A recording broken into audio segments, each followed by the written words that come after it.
Anh đá đi, anh đá đi. Không lon ở trong được. Rồi.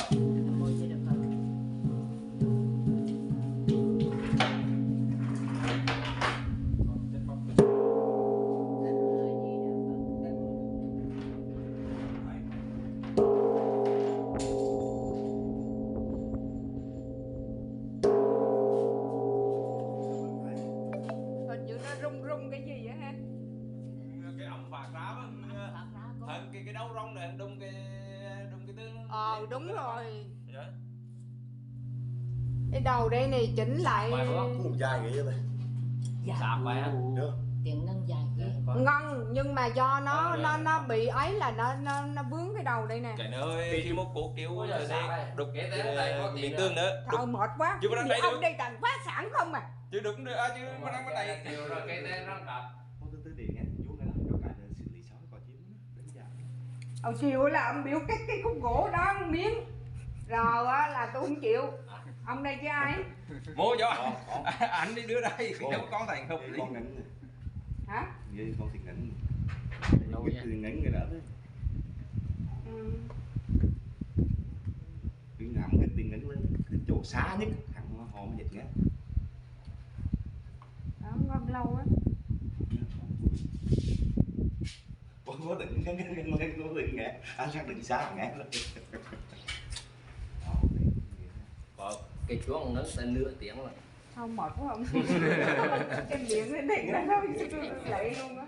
Ông đừng tin. Mình nhẹ nhàng với cũng chân đánh mạnh đó. Để thu âm thôi em.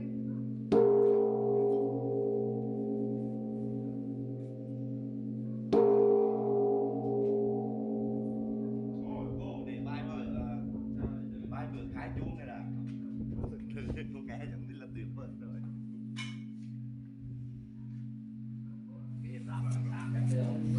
Cô thì ghê dài bạch thì cái ghê dài không? Chú nếu mà gỗ có cái lúa chú ngoài đi đi. Biết nó nhà chú đấy. Đấy. Có cái lâu. Này rồi mày chào bố ăn đợi về bạn ngay giòn bạn đó đúng không? Chứa xuống tiền luôn.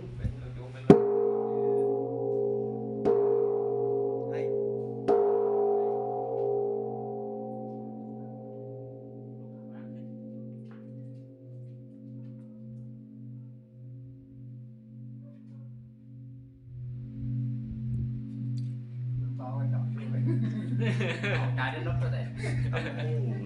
Lên xuống hết. Dạ đã lên xuống. Răng đến một đông với mình xem cái chỗ bộ này. Thì để một đống. Đừng dạ. Đông sáng đẹp.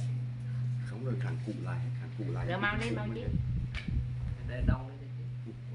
Mai ra răng đông. Rồi định Mày nghe con nghe tiếng chuông không? không. Đúng không? Mày nghe hết tiếng chuông là mày bảo con à.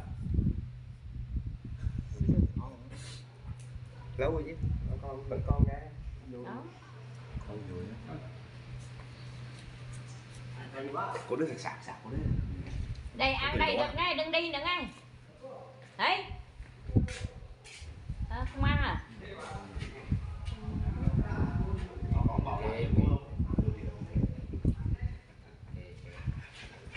Tuyệt vời quá chứ ạ.